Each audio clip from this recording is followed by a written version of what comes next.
I hereby declare you official temporary deputies of the Mayberry Police Force. At ease.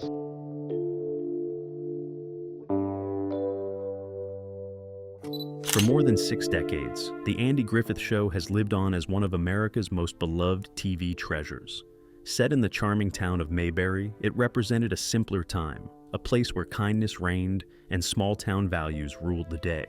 But behind those gentle smiles and slow-paced afternoons, the show hides stories far stranger than its cheerful image suggests. From controversial fan behavior to shocking behind-the-scenes secrets, there's a side to Mayberry most people never see. In this documentary, we uncover 21 hidden facts that even the most devoted fans might have missed, beginning with the bizarre, the controversial, and the downright shocking. The bullets fans sent to Don Knotts. Barney Fife was never meant to be a hero. Played to perfection by Don Knotts, Barney's nervous energy and constant blunders made him one of the funniest deputies in television history. His running joke, being allowed only a single bullet kept safely in his shirt pocket, became a symbol of his lovable incompetence. But that joke took an eerie turn in real life. As Knotts recalled in later interviews, fans across America began mailing him real bullets. Some thought it was a funny way to honor the gag. Others, disturbingly, seemed to blur the line between fiction and reality. Knotts was often shocked by how many people sent live ammunition to CBS studios, sometimes accompanied by letters addressed to Deputy Fife. This strange phenomenon became one of the most unsettling fan behaviors in classic television. It showed just how deeply audiences connected with these small-town characters, perhaps too deeply. What began as a harmless comedic bit turned into a surreal commentary on how television shapes identity and fantasy. Knotts accepted it with grace and humor, joking in interviews that at least fans kept the tradition alive, but the truth was darker. The wholesome Mayberry had inspired a national fascination that occasionally crossed into obsession. Even Andy Griffith himself once commented that people saw Barney as a real person, proof that Mayberry had become more than a show. It had become an alternate reality. Andy Griffith's broken hand and the cover-up. For all its calm storytelling, life on the set of The Andy Griffith Show wasn't always as peaceful as Mayberry looked. During the filming of one season, Andy Griffith himself lost his temper and punched a wall, breaking his hand in the process.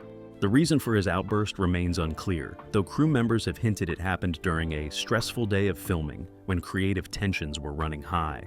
Griffith's perfectionism was well known, and he sometimes clashed with the directors or writers when he felt scenes weren't authentic enough. His temper flared, his fist met the wall, and suddenly the star of America's favorite family show had a serious injury to hide. Instead of halting production, the team cleverly worked around the problem. Griffith's hand was occasionally bandaged in scenes, or simply filmed out of view. Writers even adjusted some sequences to limit the sheriff's physical gestures. Fans watching at home had no idea that their calm, good-natured sheriff was nursing a broken hand behind the scenes. It's an almost poetic irony. The man who symbolized patience, wisdom, and restraint on screen had a moment of rage so intense it left him injured. Yet, in true professional fashion, Griffith carried on with the show. This hidden chapter of the production reveals something powerful about Andy Griffith's commitment, not just to his character, but to the illusion of Mayberry itself. He knew that breaking that illusion, even for a moment, would betray the millions of viewers who saw Sheriff Taylor as the moral center of television. So he kept quiet, smiled for the camera, and kept Mayberry's peace intact. The laugh track experiment and network compromise. One of the most surprising behind-the-scenes details about The Andy Griffith Show involves how the laughter was captured. While most sitcoms of the time used a standardized canned laugh track, Griffith and his creative team initially wanted something different, something more authentic. In early seasons, producers screened completed episodes for live audiences. Their reactions, genuine laughter and spontaneous chuckles, were recorded and used in the show's sound mix. Andy Griffith believed this made the comedy feel more natural, helping the show preserve its small-town realism. But the network, CBS, disagreed. Executives eventually mandated the use of the artificial Douglas laugh track, a pre-recorded set of laughs used across many 1960s shows. The result? Viewers were unknowingly hearing laughter that didn't come from real audiences, but from an electronic machine reused across different programs. This was a compromise that frustrated Griffith and the show's sound engineers. They felt it diluted the charm of Mayberry, replacing authentic community reactions with a mechanical imitation of joy. What's fascinating is that audiences never seemed to notice. The rhythm of the laughter was so familiar that it became invisible, part of the sitcom language of the era. Yet to those behind the scenes, the shift symbolized something bigger, a moment when Mayberry stopped being a genuine creative experiment and became another network-controlled product.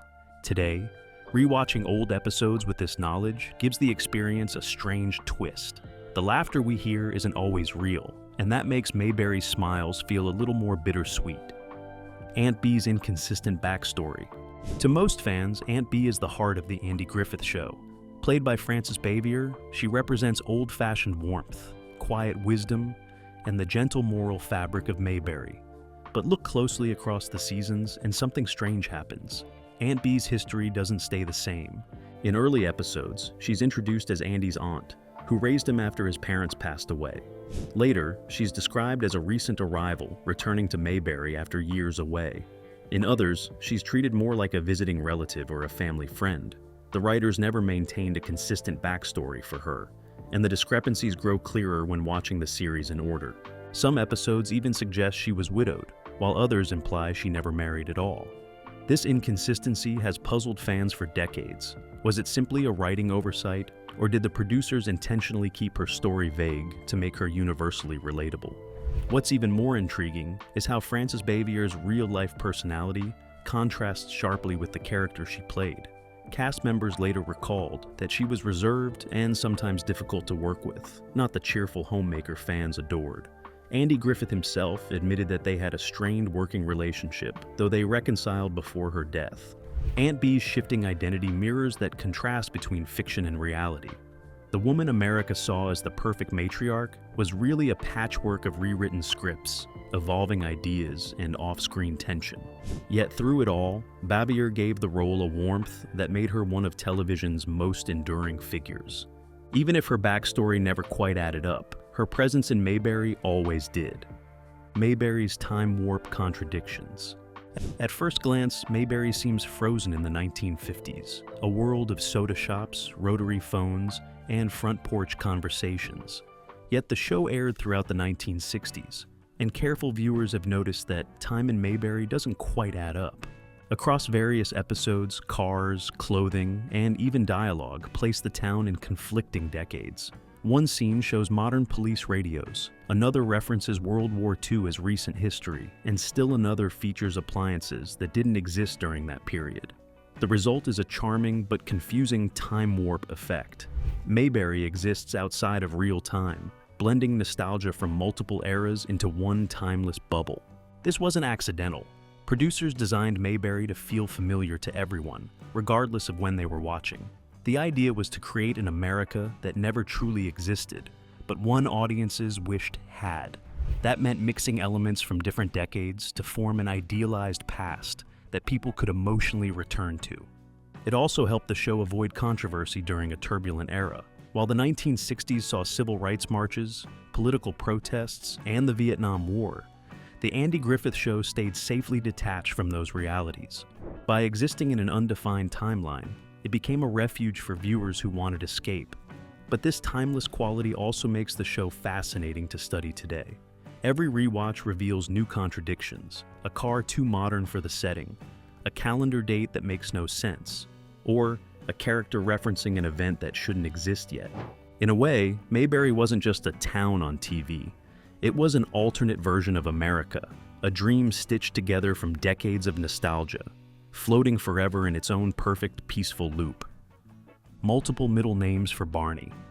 Barney Fife may be one of television's most beloved characters, but his identity contains one of the Andy Griffith Show's most peculiar inconsistencies.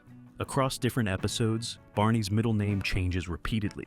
In one episode, Andy calls him Barney Oliver Fife.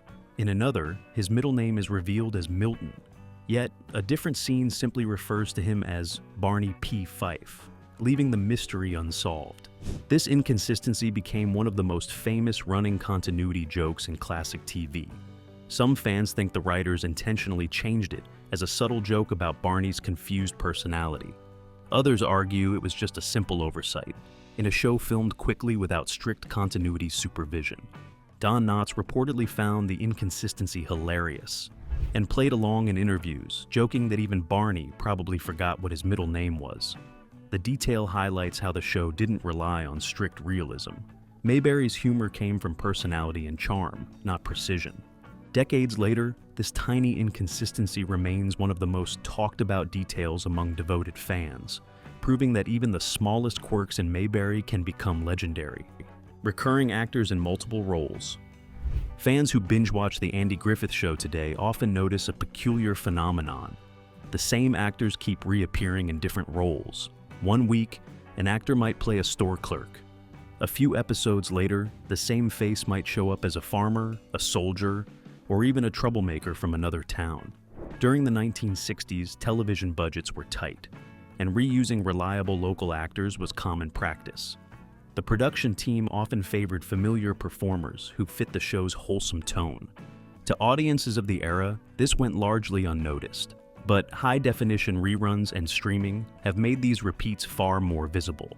One standout example is actor Alan Melvin, who appeared in several unrelated roles throughout the series. Fans fondly refer to these repeated appearances as part of the Mayberry universe, a quirky continuity flaw that somehow adds to the town's charm.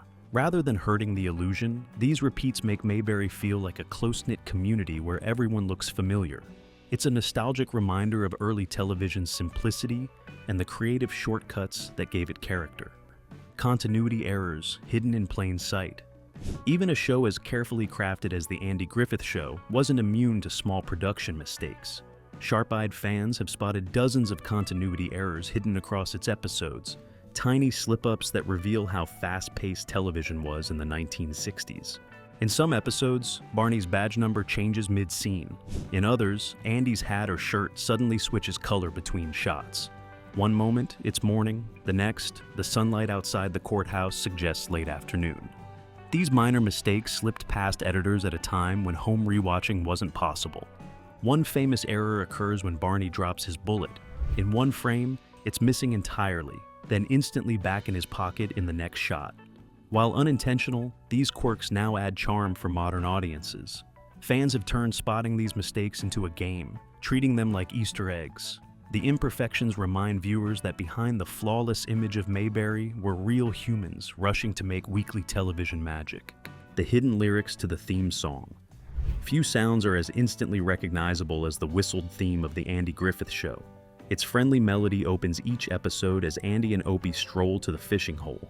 But what most fans don't know is that the tune, titled The Fishin' Hole, actually has lyrics, and Andy Griffith himself recorded them. The song was written by Earl Hagen and Herbert Spencer, with lyrics by Everett Sloan. Griffith recorded a vocal version for promotional purposes before the show premiered. The lyrics are simple, cheerful, and perfectly capture Mayberry's mood, beginning with, "Well now, take down your fishing pole and meet me at the fishing hole." Producers ultimately decided the whistled version better fit the show's relaxed, wordless charm.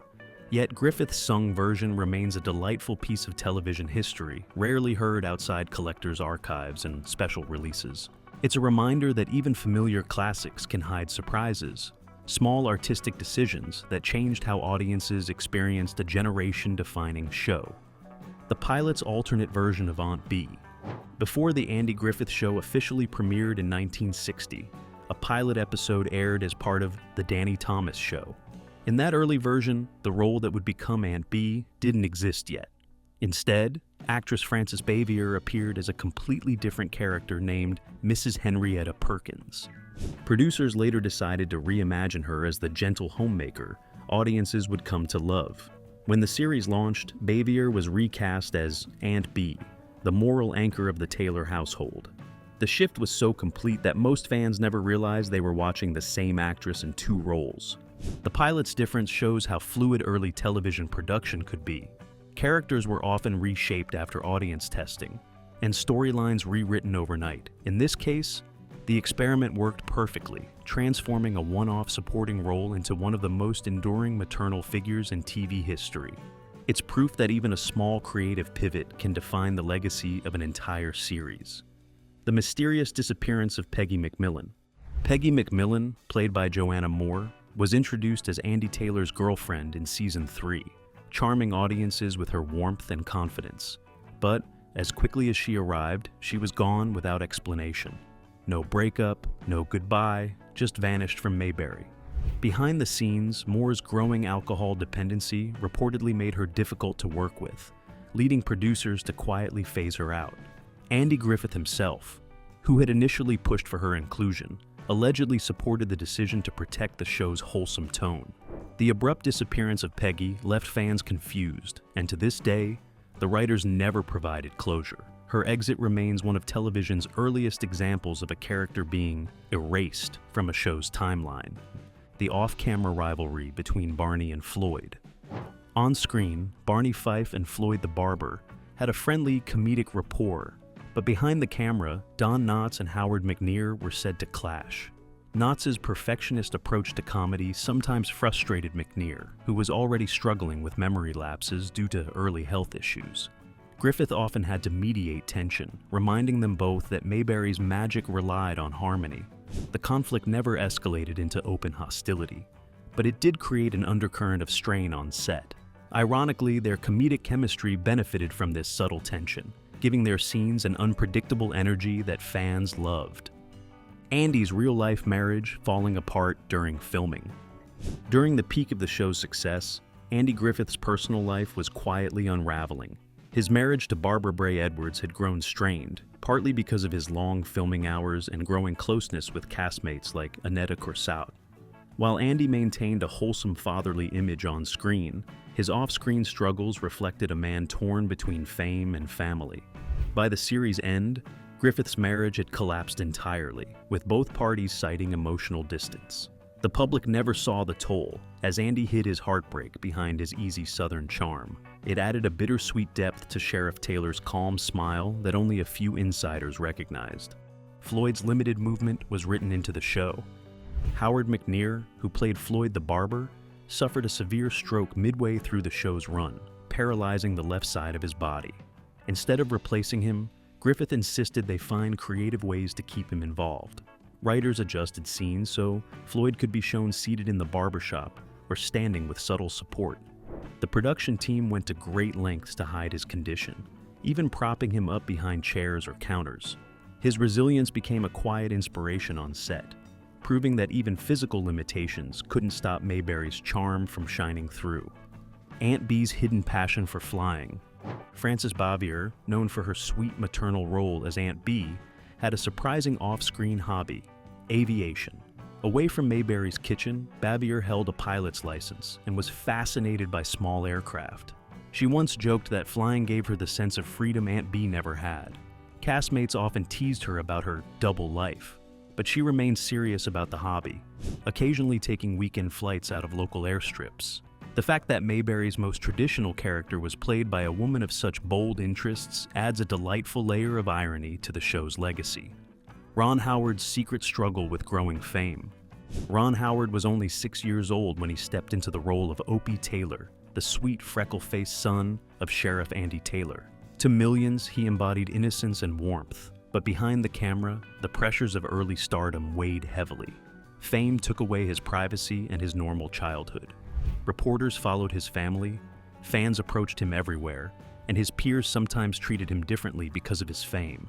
Andy Griffith and Don Knotts recognized the strain and made it a point to mentor the young actor. Griffith often spent hours between scenes teaching him patience and discipline, while Knotts helped him laugh through the awkwardness of celebrity. Ron's parents, both actors themselves, worked tirelessly to protect him from the darker side of Hollywood. They ensured he continued his education and limited his exposure to the entertainment press. Still, the stress of living up to expectations made Howard introspective. He later admitted that while he loved being Opie, he sometimes wished he could just be a normal kid who could get muddy and not have to worry about makeup. That longing for creative control eventually guided his evolution from actor to filmmaker. His years in Mayberry gave him a deep understanding of storytelling, character nuance, and human warmth, skills he later carried into directing classics like Apollo 13 and A Beautiful Mind. Ironically, the same world that once trapped him became the foundation for his artistic freedom. Ron Howard's journey from Opie to Oscar-winning director remains one of television's most remarkable transformations, rooted in lessons learned under the steady guidance of Andy Griffith himself. The strange truth about Mayberry's filming location. One of television's most iconic small towns wasn't in North Carolina at all. Mayberry, with its sunny streets and southern charm, was filmed hundreds of miles away on the Desilu Studios lot in Los Angeles. Using clever camera angles, the crew turned a modest backlot into a timeless vision of rural America. The same set had been used for other shows, including Star Trek, The Untouchables, and even The Adventures of Ozzie and Harriet. Eagle-eyed fans who rewatch old episodes often notice that some of Mayberry's buildings appear in other series. The courthouse, the drugstore, and even the church facade were all recycled from earlier productions. The set designers covered inconsistencies with signage, plants, and creative lighting. Andy Griffith often joked that Mayberry was the best fake town anyone ever believed in. This economical approach was typical of early television, where resourcefulness mattered more than grandeur. Yet, what truly made Mayberry convincing wasn't the buildings, it was the people. The warmth of Andy, Barney, Aunt Bee, and Opie made the fictional town feel more real than any physical location. Today, visitors who tour the Desilu backlot are often struck by how small the space truly is, compared to the boundless world it created on screen. The irony of Mayberry is that a make-believe town on a Hollywood set came to define the very idea of authentic Americana. It wasn't geography that made it special, it was spirit. A hidden link to Star Trek. At first glance, the peaceful world of Mayberry and the futuristic realm of Star Trek couldn't be more different. One embodied small-town simplicity, the other, cosmic exploration. Yet both shared the same filming space, Desilu Studios. The overlap led to several surprising visual crossovers.